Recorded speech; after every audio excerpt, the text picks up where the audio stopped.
The clothes I wanted to wear did not exist, especially in the menswear market, he explains. I was always attracted to the conceptual advantages that womenswear had over menswear, but growing up I wasn't allowed by my parents to wear or buy womenswear, so I started to make my own clothes. I wanted to make a line that was genderless and spoke to people like me. Fast forward a couple of decades, and this idea, so simple in its core, seems to have snowballed into something quite majestic.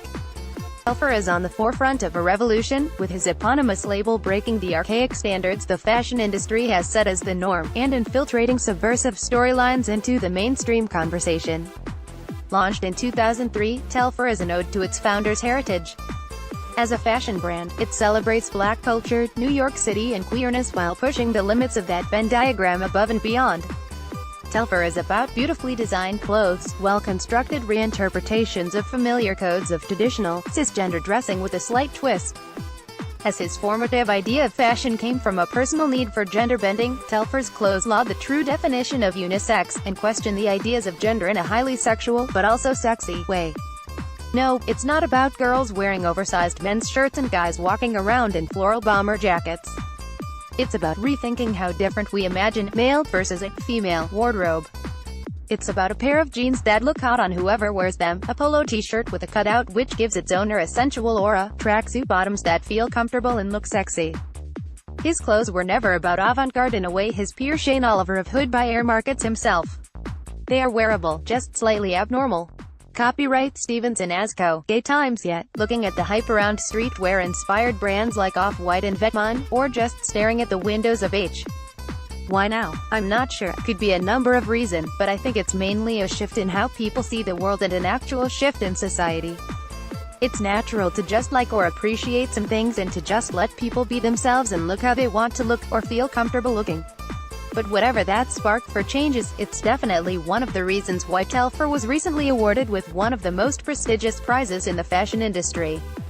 In November 2017, American Vogue's editor-in-chief Anna Wintour named him the CFDA Vogue Fashion Fund winner for the year and handed him a check for $400,000, both of which offered Telfar a whole new chapter.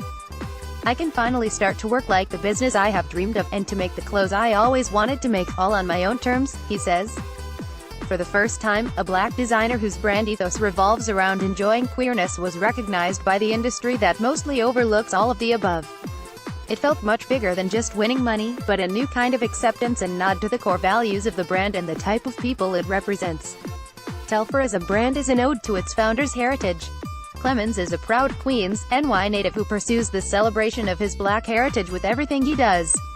He has also been a NYC fixture for years. The fashion insiders knew who he was, the party animals knew about his legendary after-parties, and the fast food lovers all over America have probably faced his work without even knowing. What started as a runway show sponsorship in 2015 turned into a design partnership for the new uniforms in 2017. Telfar describes his collaboration with America's oldest fast food chain, White Castle. An incredible initiative had the designer creating uniforms for the 400 White Castle locations nationwide and manufacturing 12,000 sets which are still in use. The now-closed Times Square branch of the restaurant was also the home of some of the most notorious New York Fashion Week after-parties, thanks to Telfar. People are still talking about them, and yes, the burgers were free. Everything was free and really fun, the designer reminisces. But it wasn't just about fun and games. The uniform collaboration also launched a line of White Castle x Telfar merch on the fashion brand's website. It's currently sold out, with 100% of the profits helping to bail minors from Rikers Island Jail, which is infamous for locking up young black men. This level of high-impact community work that Telfar achieves with his fashion is what makes his work unique. Copyright Stevens and Asco. Gay Times. Clemens' ways of subverting sexuality and what the term Americana stands for in today's fucked-up world is what signifies how big of a marketing genius he actually is. Together with the creative director of Telfar, multidisciplinary artist Babak Radboy, he pushes the boundaries of how we perceive luxury fashion.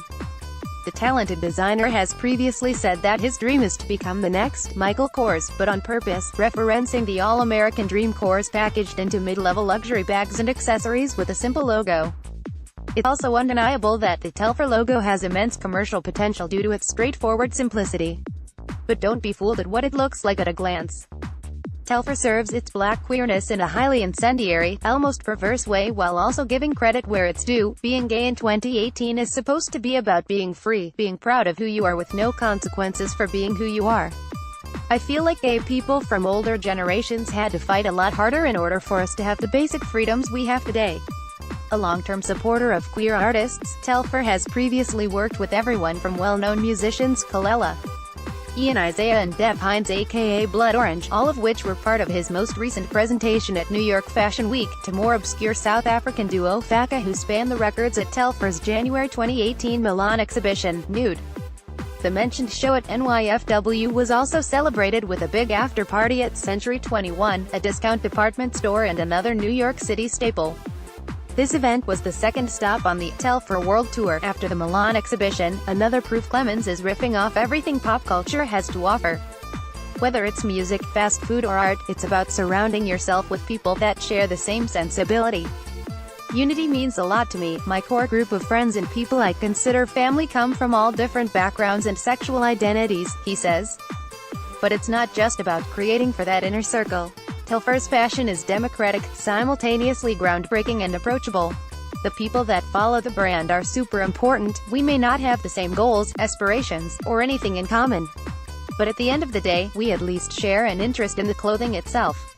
Both as a brand and as a human being, Telfar represents a number of communities that have ongoingly been underrepresented in the fashion industry. But as his recognition seems to be gaining momentum and his dreams of being black, queer and part of the mainstream become closer to reality, it seems like the world is finally catching up with Telfar Clemens. All clothing by Telfar Fashion, Heather Newberger Grooming, Jordan King Model, Joshua Rad at Red Model Management. Get your hands on our latest issue now. AAA April. Get inside the latest Gay Times to discover exclusive interviews with Gus Kenworthy, Kianan Lonsdale, Ricky Martin and many more.